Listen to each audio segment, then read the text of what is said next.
हीउ ॾाढो मशहूरु राग आहे ऐं ॾाढो सुठो राग आहे ऐं इहे अखर इन सुर में ऐं इन आवाज़ में अलन फ़क़ीर जे आवाज़ में सिधो दिलि ते असरु कनि था।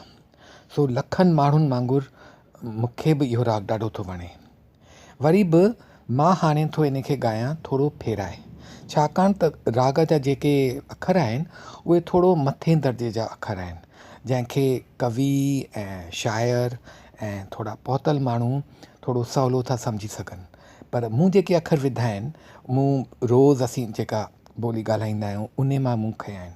सो इन राग जा जेके अहिड़ा सुठा जेके ख़्याल आहिनि माण्हुनि खे सम्झण में थोरो वधीक सवला थींदा।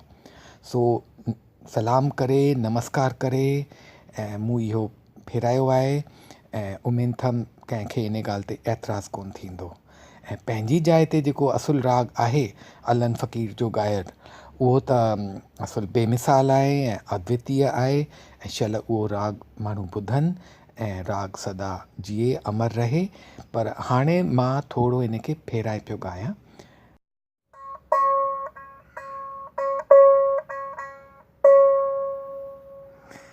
तेरी पवंदा तारीं जॾहिं ॻाढ़ा गुल हा हा तॾहिं मिलंदासीं, हो तॾहिं मिलंदासीं।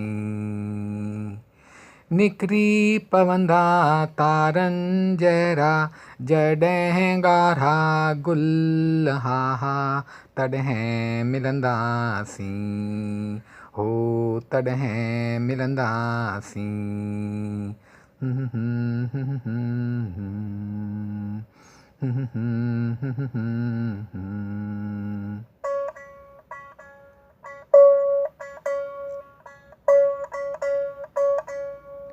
जॾहिं ईंदा पखी वॾा हो, जॾहिं ईंदा पखी वॾा हर हर करे गोर कंदा तॾहिं मिलंदासीं, हो तॾहिं मिलंदासीं।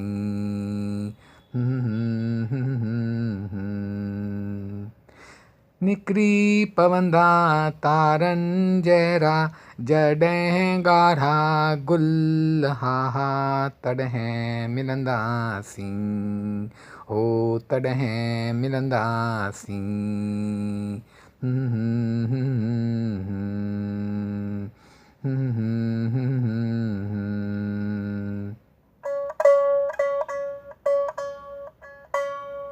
गिटनि ते ॻोढ़ा लुॾंदा हो,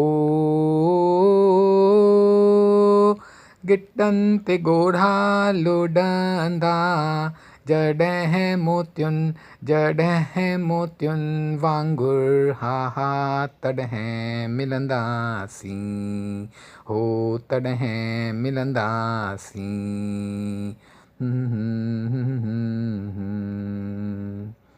निकिरी पवंदा तारनि जहिड़ा जॾहिं ॻाढ़ा गुल हा हा तॾहिं मिलंदासीं, हो तॾहिं मिलंदासीं।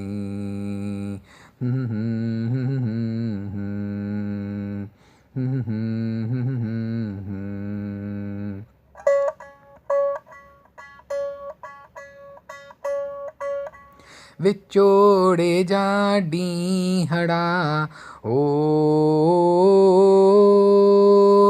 जुदा रहण जा ॾींहड़ा क़िस्मत जी भागन जी भुल थींदी तॾहिं मिलंदासीं, हो तॾहिं मिलंदासीं।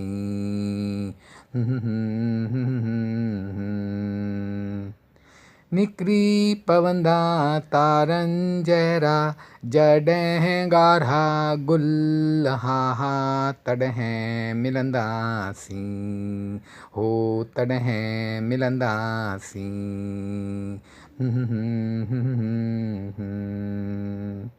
निकिरी पवंदा तारनि जहिड़ा जॾहिं ॻाढ़ा गुल हा हा तॾहिं मिलंदासीं हो तॾहिं मिलंदासीं ऐं तॾहिं मिलंदासीं हो तॾहिं मिलंदासीं हो तॾहिं मिलंदासीं हो तॾहिं मिलंदासीं